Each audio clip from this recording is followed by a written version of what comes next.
Udah mulai? Udah, oke. Halo Bor, balik lagi di Bula Reptil Indonesia. Kali ini gue mau bayar utang yang kemarin nih, yang Q&A tentang alabot boa. Kemarin sempat ke pending kan nih, sekarang gue udah temuin orangnya langsung nih. Mbahnya boa, Mbah Iwanadi. Dari tahun berapa Mbah? Baru 2-3 tahun yang terakhir. Lalu kalau percaya bisa gila loh. Jadi gini, kemarin kan gue sebelumnya ketemu sama Mbak Iwanadi nih, ya kan? Terus ngobrol-ngobrol, terus bahas sedikit tentang buah karena gue lihat koleksinya buah-buahnya tuh lagi pada begini semua perutnya, Bor. Waduh. Bentar lagi panen doi. Ntar foto-fotoin aja. Oh iya, boleh. Nanti gue kasih lihat sedikit video-videonya buah-buahnya. Terus Mbak Iwanadi ada sedikit curcol tentang boa itu karena beberapa teman-teman ada yang nge-DM dia nanya tentang boa karena dia mungkin agak lelah menjawabnya gitu karena grup boa juga udah hilang ya? Udah hilang, baru ada lagi tapi masih secret. Nah, udah ada grup boa cuman belum dibuka untuk umum karena takut kena libas lagi gitu. Jadi gue mutusin buat bikin Q&A ini tentang boa, jadi untuk ini juga untuk apa namanya? Simpenan file gitu ya? Iya, jadi kalau ada yang nanya lagi tinggal ya udah buka aja itu gitu. Gitu, Bor. Kemarin pertanyaannya udah banyak yang masuk nih. Mulai aja ya langsung ya. Mulai, Mbak. Iya. Mulai. Pertanyaan pertama. Ini ngerokok nggak apa-apa ini? Nggak apa-apa. YouTube mah bebas, asal jangan nyimeng, jangan minum. Minum juga nggak apa-apa kok. Pertanyaan pertama dari Viman.irf nih. Bang, jelasin tentang IBD dong. IBD. Inclusion Body Disease ya? Iya. Di mana nih? Di ular apa di boa? boa? Ini kan kita tentang boa. Boa, ya sebenarnya sih kalau kita ngomongin IBD harusnya ngomongin ular secara keseluruhan ya kan. Masalahnya sebenarnya sampai dari terakhir yang studi yang real, studi terakhir itu carrier sebenarnya hampir ada di semua ular sebenarnya. Cuman lebih banyak ditemukan di Molorus python. Jadi ya nggak emang iya itu ada itu kalau mau agak repot dikit boleh search itu tuh hasil studi lebih banyak teman di Molorus.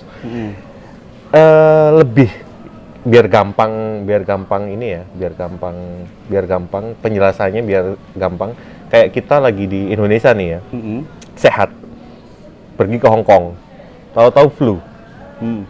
Kita punya flu nggak di Indonesia? Nggak ada. Tapi kita ada virus carrier yang ngikut sama kita ke bawah. Sebenarnya. Nah itu harus ada pencetusnya.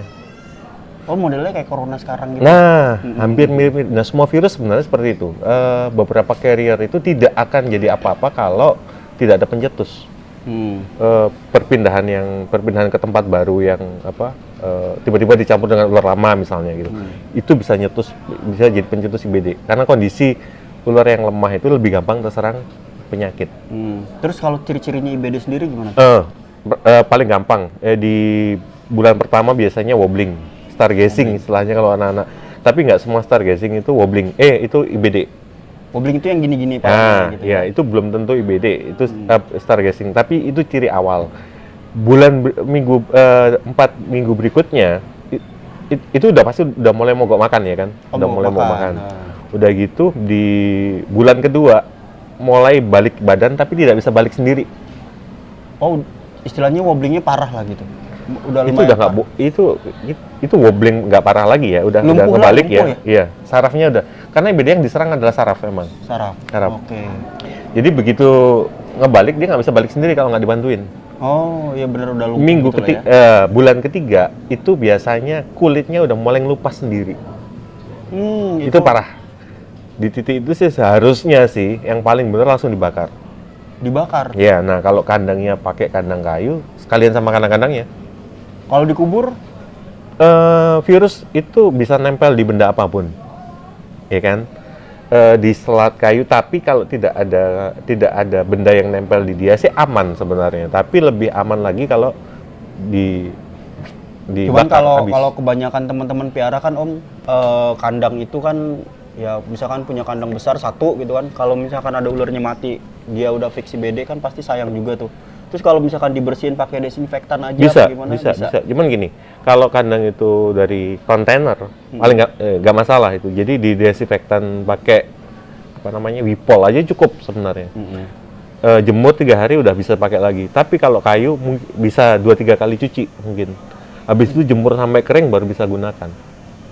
Agak repot ya soalnya Repot. jemurnya Cuman bawahnya makanya kan. kandang lebih bagus kalau nggak ini sih, kalau nggak kayu ya. Kalau kayu itu bagus kayu, tapi yang penting ada lapisan melamin tuh. Oh yes, I know. Dan kalau dikarepetin lah gitu iya, ya.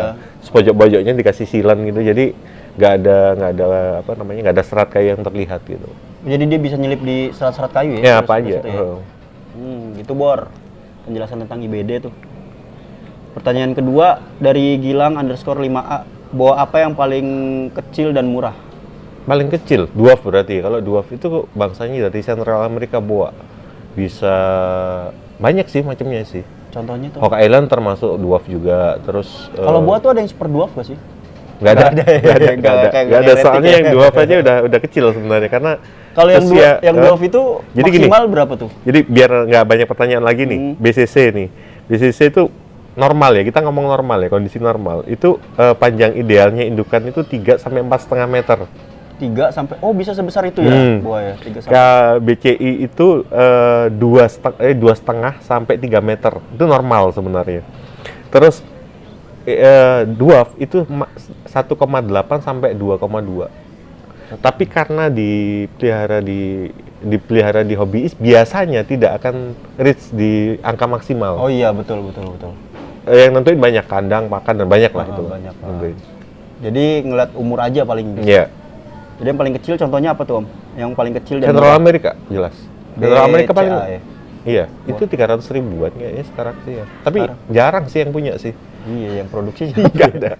Kalau mau impor. Cuman kalau udah jadi mob ya beda lagi ya kan gitu Oh, kan. itu yang normalannya Itu ya? normal, beneran normal. Oh, yang berarti boa dwarf juga ada yang mop juga ya? Ada, kan ada T+, ada macam-macam itu kan Oh, dari iya, itu. Dan benar, itu benar. dikawinin sama motle aja kan, genetiknya kan kodom tuh, motlenya.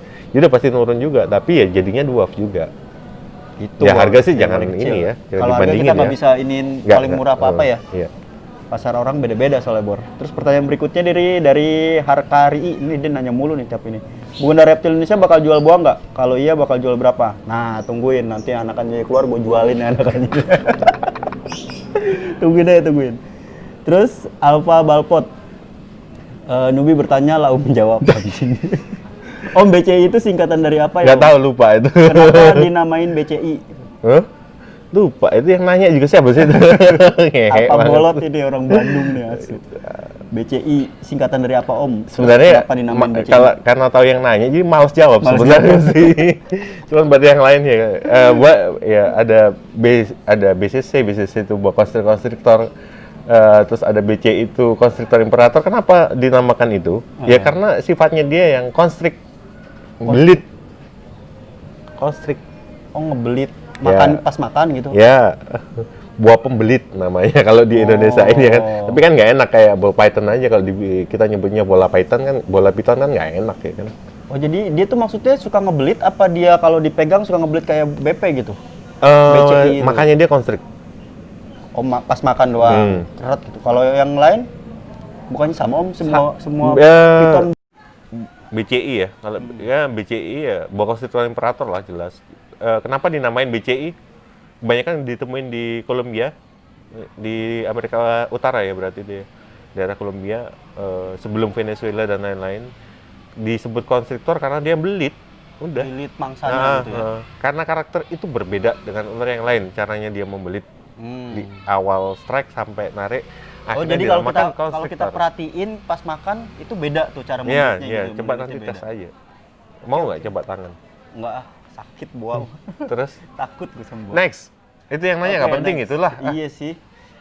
Terus berikutnya ini nggak penting juga, belum tahu melihara boa atau bodo amat. Terus selanjutnya Muhammad Mumu 77, mending BCI atau BCC? Ini buat newbie. Nah, newbie mendingan BCI. Cuman BCC itu sebenarnya itu buah paling bagus ya BCC sih sebenarnya ya.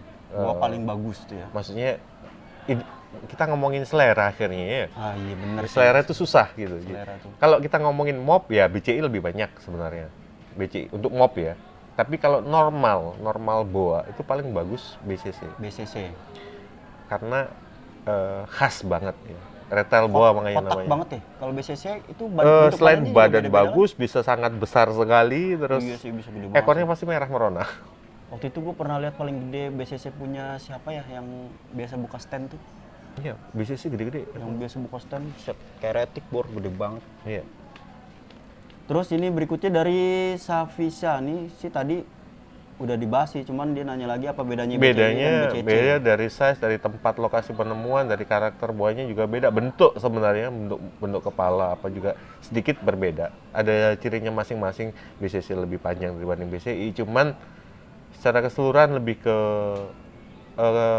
pattern dan ini dari size tubuh beda. Pattern dan size tubuh ya, Konstruktor jelas ya kalau lebih BCI gede. dan BCC ya. Heeh.